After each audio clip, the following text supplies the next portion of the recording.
आज की क्लास में हम लोग ट्रिगोनोमेट्री के कुछ बेसिक बातें को देखेंगे। ट्रिगोनोमेट्री में सबसे पहले तो यहाँ देखते हैं एक राइट एंगल ट्रायंगल है।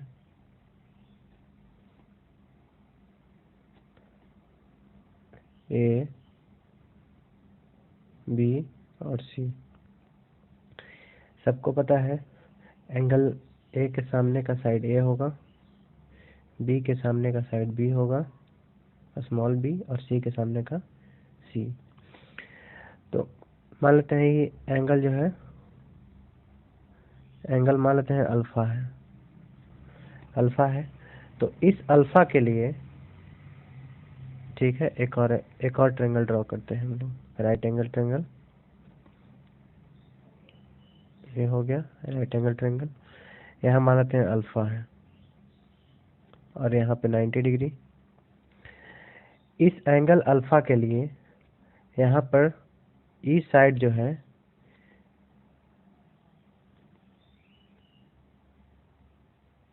बीसी साइड क्या हो जाएगा, बेस। इसको स्मॉल बी से डिनोट करते हैं। और इस एंगल के लिए ये हो जाएगा परपेंडिकुलर, पी हो गया। और 90 डिग्री के सामने का साइड जो है हाइपोटेनस हो गया, एच। ठीक है, अब क्या होगा, अब यहाँ से साइन अल्फा क्या होगा, साइन अल्फा होता है perpendicular by hypotenuse, perpendicular by hypotenuse. और इसके just opposite cosec alpha, cosec alpha होगा एच बाई पी। ठीक है, उसी तरह से कॉस अल्फा, कॉस अल्फा होता है बेस बाई हाइपोटेनस, तो बी बाई एच। इसका जस्ट अपोजिट होता है सेक अल्फा, सेक अल्फा हो जाएगा एच बाई बी। उसी तरह से कॉस सेक साइन कॉसेक हो गया। और अब बच गया टैन और कॉट, तो टैन अल्फा होगा, टैन अल्फा होता है perpendicular by base, perpendicular by base. और इसका just opposite cot alpha, cot alpha होता है बेस बाई परपेंडिकुलर। तो यहाँ से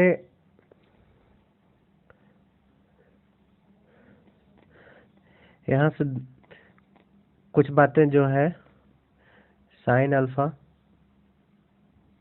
गुना कॉसेक अल्फा कितना हो जाएगा, साइन अल्फा कितना था, परपेंडिकुलर बाय हाइपोटेनस,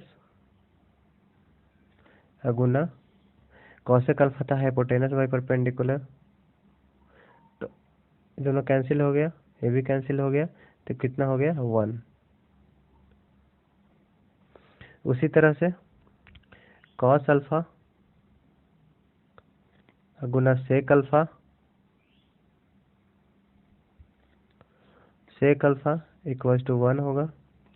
उसी तरह से टैन अल्फा गुना कॉट अल्फा इक्वल टू 1 होगा। अब इतना बातें जो है ध्यान रखना है। अब आगे चलते हैं, आगे है कुछ फॉर्मूला जो है याद रखना है, जैसे sine square alpha plus cos square alpha, alpha की जगह कुछ भी हो सकता है, थीटा बीटा एक्स वाई कुछ भी, इक्वल टू 1 होता है। 1 plus tan square alpha equal to sec square alpha,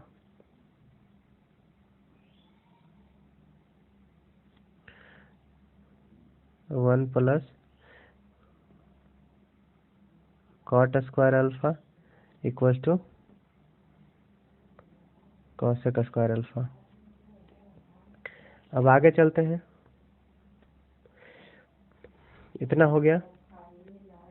अब यहाँ से देखते हैं, अब यहाँ देखते हैं,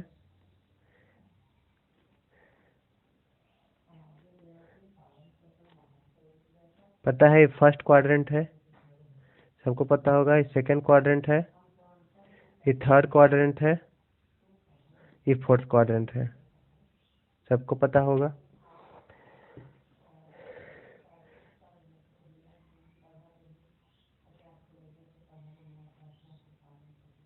फर्स्ट क्वाड्रेंट में जो है जितना भी ट्रिगोनोमेट्रिक रेशियो है, sine cos tan cot sec cosec, सब पॉजिटिव होता है, ऑल पॉजिटिव। सेकेंड क्वाड्रेंट में साइन और कॉसेक पॉजिटिव होता है,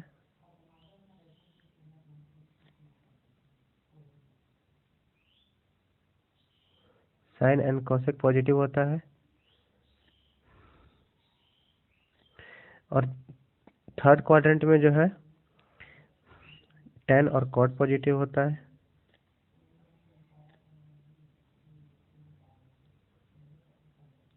फोर्थ क्वाड्रेंट में कॉस और सेक पॉजिटिव होता है।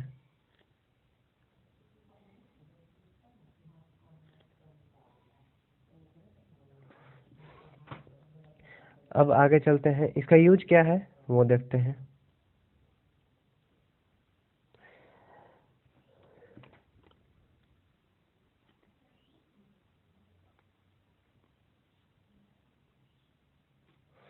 यहाँ से ये 90 डिग्री है, 90, और यहाँ से टोटल कितना हो जाएगा, 180 हो जाएगा। और यहाँ से यहाँ तक कितना हो जाएगा, 270 हो जाएगा, 90 ये भी जुटेगा, 90 90 90 90 गुना 3 270, और यहाँ से टोटल कितना हो जाएगा, 360। तो हम लिख सकते हैं यहाँ से 0 डिग्री, जब शुरू करेंगे तो यहाँ से 0 डिग्री, यहाँ 90 डिग्री, यहाँ 180 डिग्री, यहाँ 270 डिग्री, और फिर जब एक बार और 90 जोड़ेंगे तो 360 हो गया। अब फिर से देखते हैं, अब आगे चलते हैं।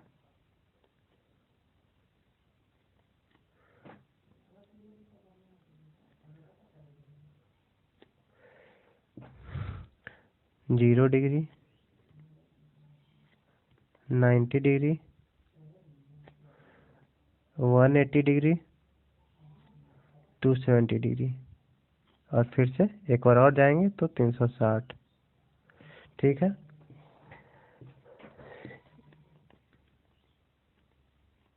ये पूरा ये लाइन जो है इसको वर्टिकल लाइन हो गया, जो खड़ी लाइन है उसको वर्टिकल लाइन,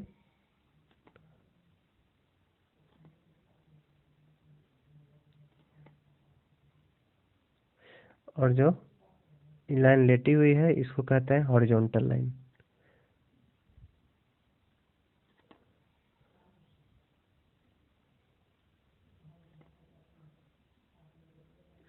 हॉरिजॉन्टल लाइन। अब आगे देखते हैं इसका यूज किस तरह है। 0 90 180 270 360।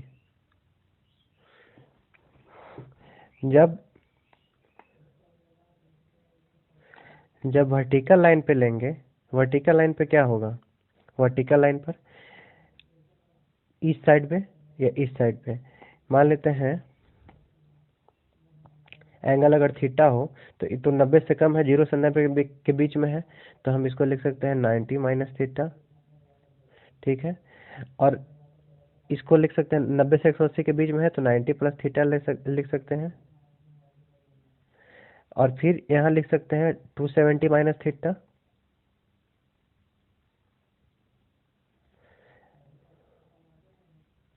और इसको लिख सकते हैं 270 प्लस थीटा। और अगर हॉरिजॉन्टल लाइन पर लेना हो, इस पर लेना हो, तब हम क्या लिख सकते हैं? तब हम लिख सकते हैं, पहले यहाँ से चलते हैं, यहाँ लिख सकते हैं 180 माइनस थीटा, और लिख सकते हैं 180 प्लस थीटा,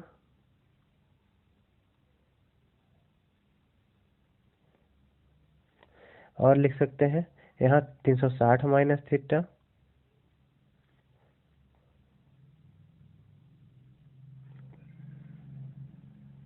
और यहाँ लिख सकते हैं 360 प्लस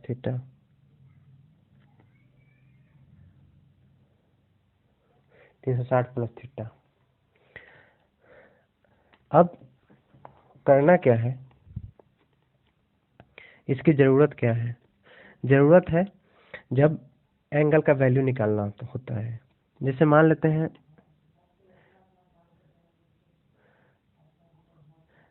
हैं निकालना है साइन 135 डिग्री का वैल्यू। इससे पहले एक और बात जान लेते हैं, जब वर्टिकल लाइन पर लेते हैं, वर्टिकल लाइन पर साइन बदल जाएगा कॉस में, और कॉस बदल जाएगा साइन में, टेन बदल जाएगा कॉट में, और कॉट बदल जाएगा टेन में, और साइन कॉस टेन कॉट हो गया। उसके बाद सेक बदल जाएगा एक कॉसेक और कॉसेक,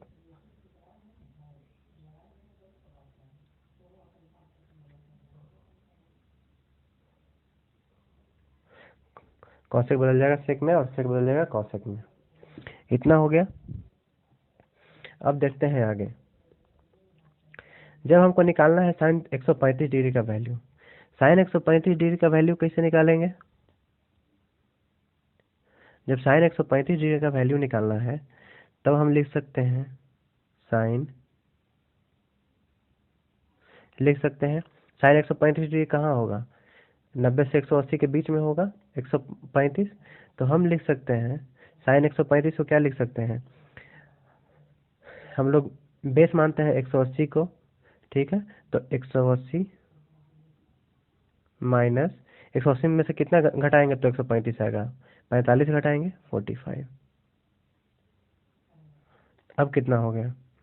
हम बताए थे ये जब वर्टिकल लाइन पर लेते हैं तब इसको बदलते हैं, ठीक है? साइन कॉस में बदलता है। लेकिन जब अगर हॉरिजॉन्टल लाइन पे लेंगे, हॉरिजॉन्टल लाइन जैसे ये हो गया 180 और 360, इसको अगर बेस मानते हैं, ठीक है, तब हमको कोई चेंजिंग नहीं होगा, साइन साइन में ही रह जाएगा, टेन टेन में ही रह जाएगा, और कॉट कॉट में ही रह जाएगा, ठीक है? उसी तरह सेक सेक में रह जाएगा, कॉसेक में रह जाएगा। तो अब हम ले रहे हैं इसको वर्टिकल लाइन को नहीं बल्कि हॉरिजॉन्टल लाइन को बेस ले रहे हैं, तो साइन बदलेगा नहीं। और हमको भी पता है कि इस क्वाड्रेंट में जो है 135 डिग्री इसमें आएगा, तो इस क्वाड्रेंट में साइन जो है वो होता है पॉजिटिव, साइन और कॉसेक पॉजिटिव होता है। जब पॉजिटिव होता है तो साइन तो पॉजिटिव ही होगा। तो साइन 180 माइनस 45 कितना हो जाएगा? साइन बदलेगा नहीं, तो साइन 45 डिग्री। मतलब कि साइन 45 डिग्री का वैल्यू कितना होता है? 1/√2। तो हमारा साइन 135 डिग्री का वैल्यू आ गया 1/√2। तो इसी तरह से देखते हैं,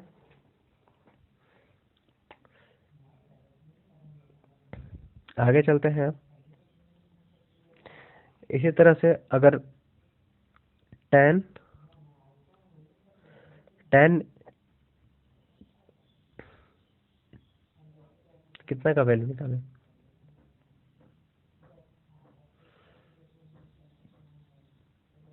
टेन 225 डिग्री का वैल्यू निकालना होता है।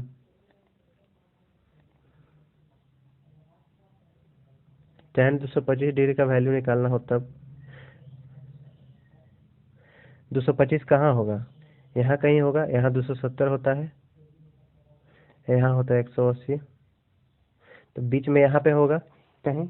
और हमको पता है कि tan इसमें पॉजिटिव होता है। जब tan पॉजिटिव होता है, अगर हम इसको बेस ले लेते हैं बट हॉरिजेंटल लाइन को, तब क्या होगा? tan 180 प्लस 45 लिख सकते हैं 225 को, 180 प्लस 45, तो कितना हो जाएगा? बताया था कि हॉरिजेंटल लाइन पर जो है tan tan में ही रह जाएगा, कुछ चेंजिंग नहीं होगा। ठीक है, तो tan 45 डिग्री लिख सकते हैं इसको, और tan यहाँ पर पॉजिटिव होता ही है इस क्वाड्रेंट में, थर्ड क्वाड्रेंट में, तो tan 45 डिग्री का वैल्यू कितना होता है? 1। मतलब tan 225 का वैल्यू हो गया 1। इसी तरह से अगर इसको वर्टिकल लाइन पर लेके बनाए, जैसे लिख सकते हैं इसको ये भी लिख सकते हैं tan 225 को tan 270 माइनस 45 लिख सकते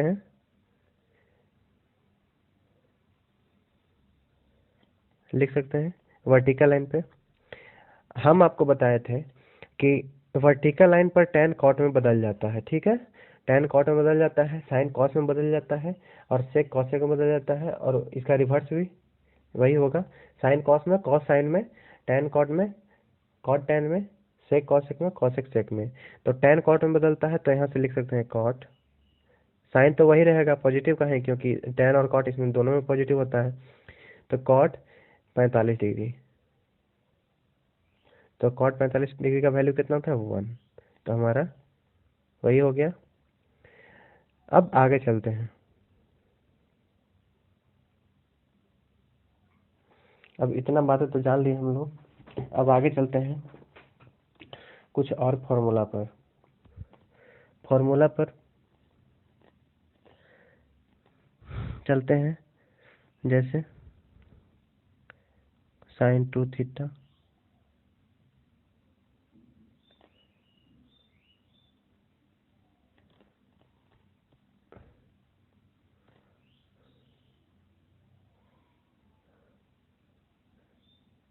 sin 2 theta equals to 2 sin theta गुना cos थीटा। cos 2 थीटा कितना होता है?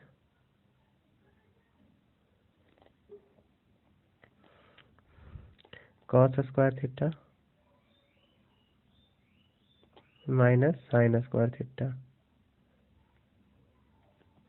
या फिर इसको लिख सकते हैं 2 cos स्क्वायर थीटा माइनस 1, या फिर इसको लिख सकते हैं 1 माइनस 2 sin स्क्वायर थीटा। ठीक है, और tan 2 थीटा होता है 2 tan theta by 1 minus tan square theta. ठीक है, अब आगे का फॉर्मूला देखते हैं। आगे क्या है?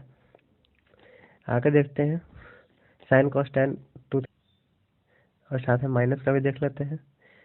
ए प्लस माइनस बी, इसका फॉर्मूला होता है sin ए गुना cos B plus minus cos A गुना sin बी। ठीक है, अगर प्लस होगा तो प्लस आएगा, माइनस होगा, ए माइनस बी होगा तो यहाँ पे बीच में माइनस आ जाएगा। उसी तरह से cos A plus minus B का होगा cos A into cos B minus plus sin A into sin B. जब यहाँ प्लस होगा तो माइनस आएगा बीच में, और जब माइनस होगा तब प्लस आएगा, मतलब सीधा उल्टा। और उसके बाद tan A plus minus B, tan A plus minus tan B by 1। अगर प्लस है तो यहाँ माइनस होगा, अब प्लस माइनस है तो प्लस होगा, tan A into tan B। अब आगे चलते हैं,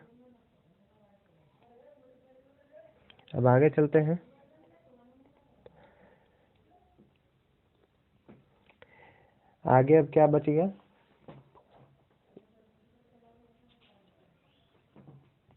एक दो फार्मूला और है मेन।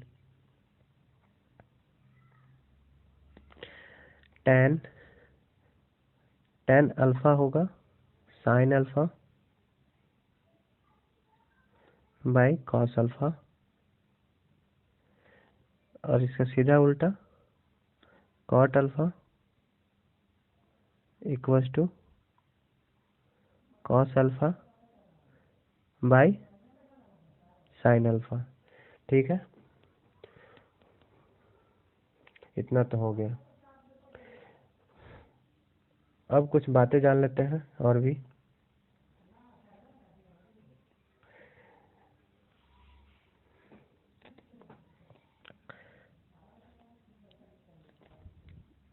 पहले तो मान लेते हैं y बराबर sin x कोई फंक्शन है,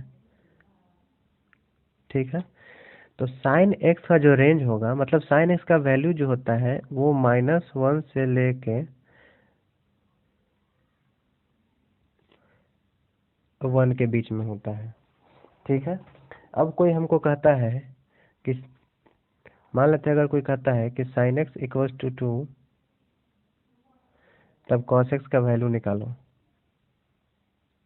तो एक क्वेश्चन ही गलत है, क्योंकि sin x कभी, sin जो है कभी दो हो ही नहीं सकता है। साइन का रेंज जो है -1 से +1 के बीच में होता है, -1 से 1 के बीच में ही होता है, ठीक है। तो एक तो कभी हो नहीं सकता, तो ये गलत है, ठीक है। और इसको कहते हैं, जो इनपुट हम डालते हैं, मतलब x के जगह पे जो डाल सकते हैं, उसको कहते हैं डोमेन, इसको कहते हैं डोमेन। और जो आउटपुट निकलता है, मतलब y जो आएगा, x डालने के बाद जो y निकलेगा, उसको रेंज कहते हैं। तो रेंज जो है sin x जो है -1 से 1 के बीच में है, मतलब sin x का वैल्यू कितना है, y जो है -1 से 1 के बीच में होगा। और डोमेन जो है, मतलब जो x जो इनपुट हम डाल सकते हैं, x बिलोंग्स टू r, मतलब x हम कुछ भी डाल सकते हैं, मतलब x का वैल्यू कुछ भी डाल सकते हैं, 0 डाल सकते हैं, π/2 डाल सकते हैं, 30 डिग्री, 10 डिग्री, 20 डिग्री, कुछ भी डाल सकते हैं। तो x कुछ भी डाल सकते हैं, तो ये हो गया। साइन x का ग्राफ देख लेते हैं, साइन x का ग्राफ देख लेते हैं। e कहीं होगा y इक्वल्स टू -1,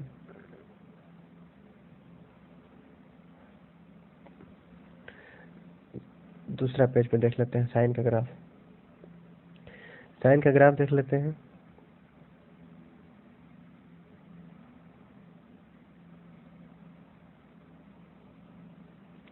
ठीक है,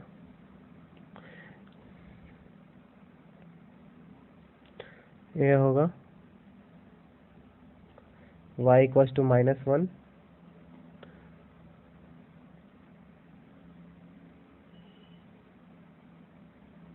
y इक्वल्स टू -1, और यहाँ पर होगा कहीं पे y equals to +1, y equals to +1।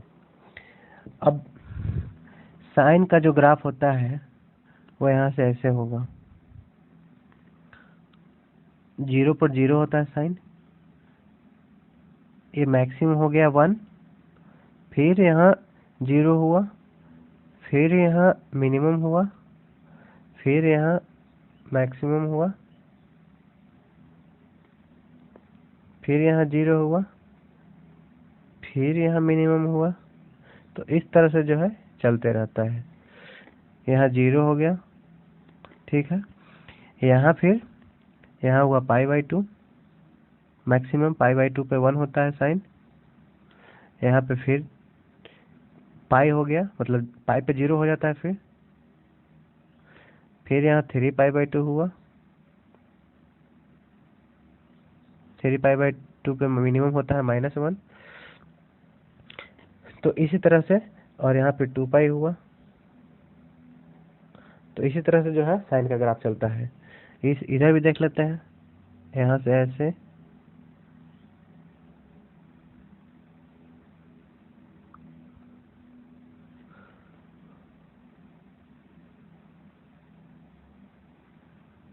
तो ऐसे चलता है साइन का ग्राफ। साइन का ग्राफ ऐसे चलता है, ठीक है। यहाँ हो गया -π/2,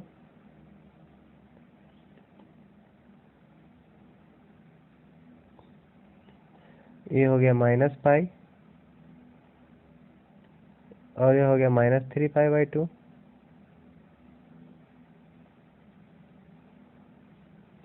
ठीक है, तो यही है। अब जो है हम लोग आगे चलते हैं, ठीक है। अब आगे चलते हैं। ये साइन हो गया, ये है साइन ग्राफ, जो है साइन एक्स का ग्राफ है,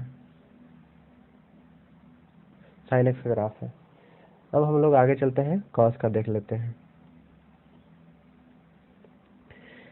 कॉस का क्या है, मान लेते हैं y = cos x, कोई फंक्शन है, ठीक। cos x फंक्शन है। कॉस का क्या है, कॉस का रेंज भी -1 से 1 के बीच में होता है।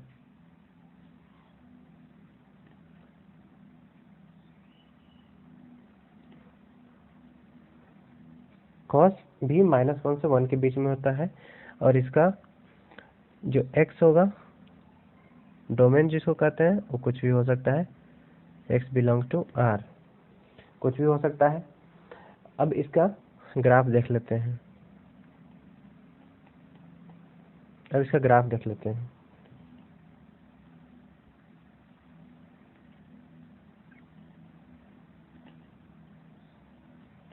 ठीक है, तो रेंज -1 से 1 है, तो यहाँ पे -1 का y = -1 होगा।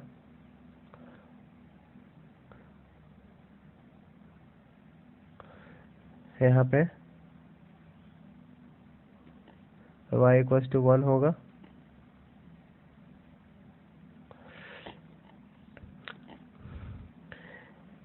cos y = cos x का ग्राफ, यहाँ पे क्या होता है, π/0 पर जो है मैक्सिमम होता है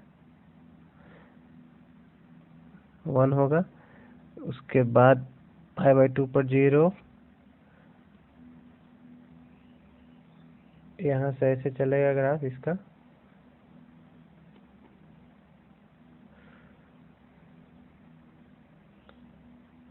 तो इस तरह से इसका ग्राफ चलता है। इसको आगे इधर भी ले लेते हैं।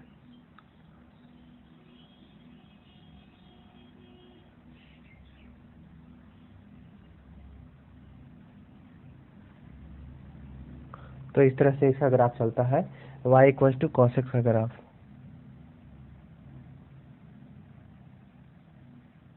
y = cos x का ग्राफ है, ठीक है। अब क्या होगा, यहाँ पर तो 0 होगा, 0 पर मैक्सिमम होता है cos। उसके बाद यहाँ पे कितना होगा, 0 पर मैक्सिमम, ये π/2 पर 0 होगा cos, ठीक है। और यहाँ पर पाई होगा, पाई पर मिनिमम होता है -1। फिर यहाँ पर 3π/2, 3π/2 पर 0 होगा, और इसी तरह से जो है आगे बढ़ते जाएगा। यहाँ 2π हो जाएगा,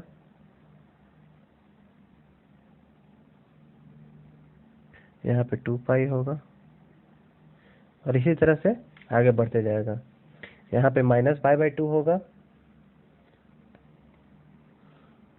यहाँ पर -π/2, यहाँ पे -π/2 होगा, और यहाँ पर -π होगा, ठीक है। यहाँ पर -3π/2 होगा, और यहाँ पर -2π होगा, ठीक है। तो इस तरह से कॉस का ग्राफ होता है। अब आगे चलते हैं, tan तक देख लेते हैं। इस सब तो कोई ज़रूरत है नहीं इस सब का, लेकिन tan तक देख लेते हैं हम लोग। tan का ग्राफ, पहले tan के बारे में जान लेते हैं। y = tan x, y = tan x। tan x देख लेते हैं। इसका जो डोमेन होता है मतलब x जो होगा, x जो इनपुट हम डाल सकते हैं, x belongs to r minus odd multiple of plus minus odd multiple of π/2, 3π/2 odd multiple,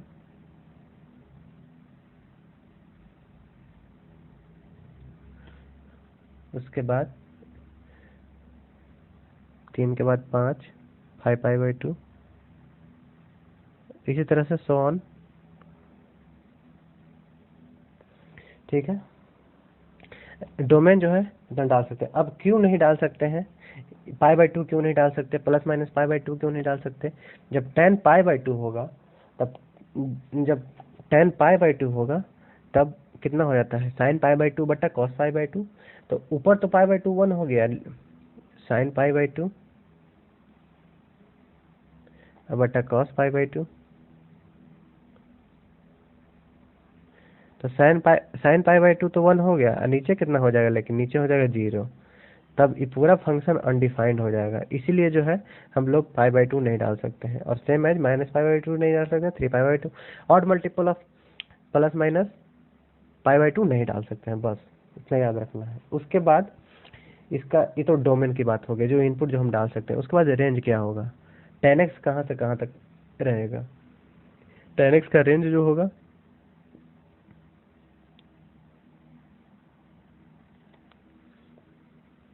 tan x का रेंज जो होता है, का रेंज होगा tan x -∞ से +∞ के बीच में होता है रेंज इसका। मतलब -∞ से +∞ के बीच में रह सकता है ये,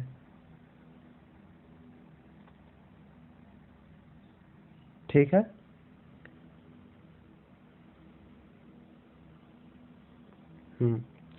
अब हो गया। अब हम लोग आगे देखते हैं, साइन कॉस टैन हो गया। इसका ग्राफ भी देख लें, जरूरत तो है नहीं, साइन कॉस बस इतना ही, लेकिन टैन का भी ग्राफ देख लेते हैं। ग्राफ देख लेते हैं टैन का। टैन का ग्राफ होगा यहाँ से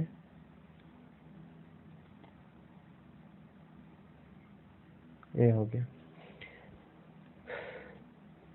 इसका ग्राफ होता है यहाँ, ये हो जाएगा π/2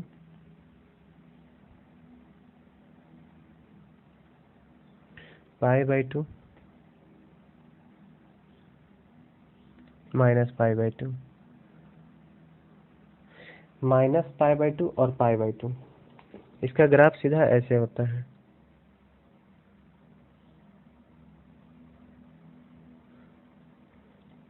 ठीक है। ये टच नहीं करता है कहीं पे, क्योंकि π/2 पर तो अनडिफाइंड हो जाता है, यहाँ पर भी टच नहीं करता है, अनडिफाइंड हो जाता है। तो ये ग्राफ है y = tan x का। तो y = tan x का ग्राफ हो गया ये, ठीक है।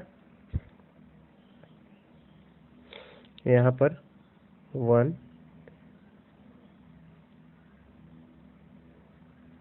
यहाँ पे कहीं π/4 होगा, π/4 पर 1 होता है। सेम इसी तरह यहाँ पर -1 होगा कहीं पे, यहाँ पर यहाँ -π/4 होगा। ठीक है, अब इतना हो गया।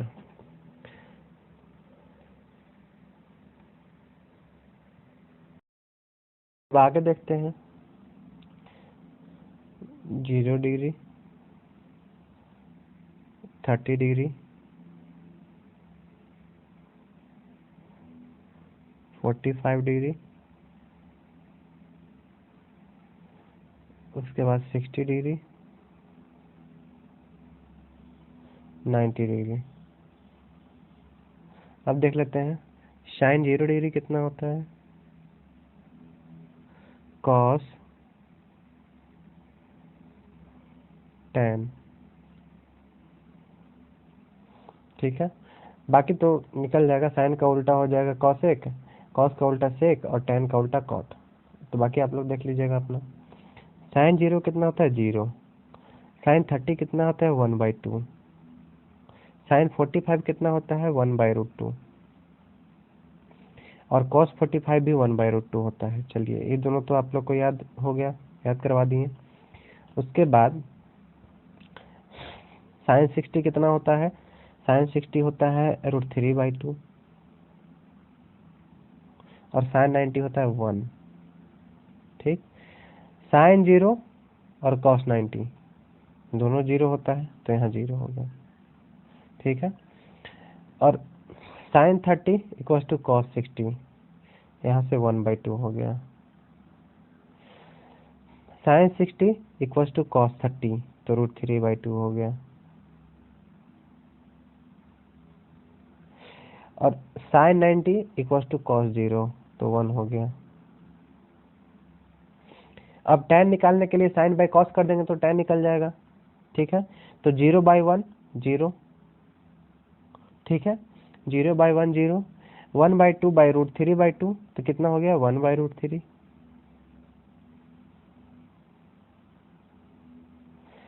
उसी तरह से 45, tan 45 हो जाएगा 1/√2 / 1/√2, कैंसिल होकर 1 हो जाएगा। उसी तरह से tan 60 √3/2 / 1/2, तो कितना हो जाएगा, √3। और 1/0 इन्फिनिटी। ठीक है, अब इसी तरह से हम लोग कॉसेक, सेक और कॉट का निकाल सकते हैं। कॉसेक का कितना हो जाएगा, कॉसेक 0 हो जाएगा, अनडिफाइंड हो जाएगा, क्योंकि 1/sin कॉसेक 0। यहाँ से कॉसेक 0 क्या लिख सकते हैं, 1/sin 0। तो यहाँ से कितना हो जाएगा, 1/0। तो इसको क्या लिख सकते हैं, इन्फिनिटी। ठीक, और उसी तरह से निकाल सकते हैं कॉसेक 30, कॉसेक 45, कॉसेक 45 √2 हो जाएगा, कॉसेक 32 हो जाएगा, कॉसेक 62/√3 हो जाएगा। ठीक है, और कॉसेक 90 हो जाएगा 0। तो इसी तरह से जो है, सॉरी, कॉसेक 91 हो जाएगा। तो इसी तरह से जो है हम लोग आगे देख लेंगे कॉसेक, सेक और कॉट का। अब आगे बढ़ते हैं कि साइन 1125 डिग्री का वैल्यू निकालिए। अब इसको कैसे निकालेंगे, तो हम आपको समझा देते हैं कैसे निकालना है। यहाँ से देख लेते हैं, जब एक बार हम लोग यहाँ से यहाँ पूरा राउंड मारते हैं तो 360 डिग्री होता है। ठीक है, तो जब 3 बार मारेंगे तो कितना हो जाएगा, 1080 डिग्री। 3 बार मारेंगे तो 1080 डिग्री। तो इसको लिख सकते हैं हम साइन 3 × 360 डिग्री और प्लस, तो कितना हो जाएगा, 3 3 9, 36 18, 1080 और प्लस 45 डिग्री, 1125 डिग्री हो गया। अब जब 3 बार राउंड मार के हम लोग यहाँ पहुँचेंगे तब 1080 जो है चल चुके होंगे, और बाकी बचा 45। तो 45 तो इसी में रहेगा, क्योंकि 90 तक फर्स्ट क्वाड्रेंट में रहता है, तो 45 इसी में रहता है। तो हम लोग चल रहे हैं किस पे, हाँ, हॉरिजॉन्टल लाइन पर। हॉरिजॉन्टल लाइन पर साइन चेंज नहीं होगा, सेम रह जाएगा। तो इतना लिख सकते हैं हम, इसको लिख सकते हैं साइन 45 डिग्री। और ये भी पता है कि फर्स्ट क्वाड्रेंट में सब पॉजिटिव होता है, तो साइन 45 कितना हो जाएगा, 1/√2। ठीक है, अब दूसरा क्वेश्चन है कि कॉट 780 डिग्री का वैल्यू निकालिए। 780 डिग्री का वैल्यू निकालिए। इसको कैसे निकालेंगे? इसको निकालने के लिए कॉट 780, तो हम क्या करते हैं, एक बार चलेंगे तब 360, ठीक है। जब दोबारा चलेंगे यहाँ से यहाँ तक तब 720 डिग्री चल चुके होंगे। अब कितना बचा? 780 चाहिए, तो 60 डिग्री बाकी बचा, तो इसी क्वाड्रेंट में रहेंगे हम लोग। और ये हॉरिजॉन्टल लाइन ले रहे हैं 360 प्लस थीटा, तो 300 इसको लिख सकते हैं कॉट 2 गुना 360 और प्लस 60 डिग्री। तो जब हॉरिजॉन्टल लाइन पे ले रहे हैं तो चेंज नहीं होगा, कॉट कॉट में ही रह जाएगा, कॉट 60 डिग्री। और फर्स्ट क्वाड्रेंट में सब पॉजिटिव होता है तो पॉजिटिव साइन ही आएगा यहाँ पे। तो कॉट 60 डिग्री कितना हो जाता है? 1/√3, 1/√3 ना हो गया। अब नेक्स्ट क्वेश्चन देखते हैं। नेक्स्ट क्वेश्चन है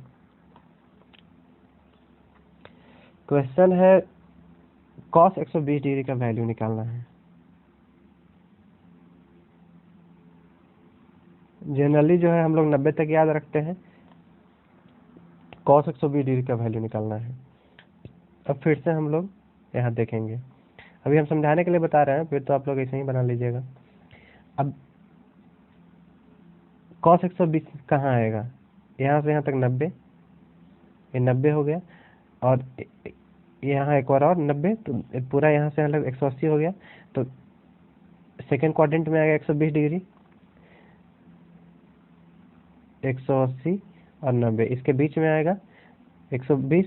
तो हम इसको लिख सकते हैं, अगर हम लोग वर्टिकल लाइन पे लेते हैं, इस बार वर्टिकल लाइन पे लेते हैं, ठीक है, तो cos 120 इसमें आएगा, तो मतलब निगेटिव होगा, ठीक है, cos 120, क्योंकि सेकेंड क्वाड्रेंट में जो है cos निगेटिव होता है। तो हम सीधा यहाँ से लिखेंगे cos 120 इक्वल टू लिख सकते हैं cos, अगर वर्टिकल लाइन पे ले रहे हैं तो लिख सकते हैं 90 और प्लस 30, cos 120 को लिख सकते हैं 90 प्लस 30। अब हमको पता है कि cos सेकेंड क्वाड्रेंट में निगेटिव होता है, तो यहाँ निगेटिव साइन आएगा, ठीक है। और जब वर्टिकल लाइन पे लेते हैं तो cos साइन में बदल जाता है, बताए थे आपको, cos साइन में बदल, तो माइनस साइन, और cos 90 प्लस थीटा मतलब माइनस साइन थीटा, तो साइन थीटा की जगह पर 30 डिग्री है तो 30 डिग्री, तो कितना हो गया? -1/2। तो इस तरह से ऐसे